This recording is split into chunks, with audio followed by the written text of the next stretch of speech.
10টি প্রশ্ন বলবো, প্রত্যেক প্রশ্নের মার্ক 10।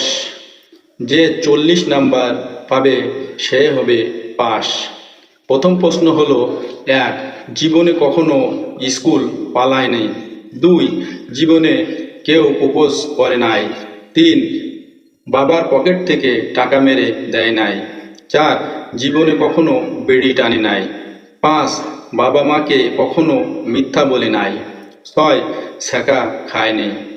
7, দাদা দাদি নানা নানি মারা গেছে বলে স্যারকে মিথ্যা বলে নেই। 8, জীবনে মারামারি করে নাই। 9, জীবনে একটিবারও চুরি করি নাই। 10, ভূতের জন্য ভূতের ভয়ে জানালা দিয়ে প্রস্রাব করে নাই। এই প্রশ্নগুলোর ভিতরে যদি কারো সঠিক থেকে থাকে তাহলে প্রশ্নের উত্তর দিয়ে 10 মার্ক করে নিয়ে 40 মার্ক যে পাবে সেই পাস করতে পারবে।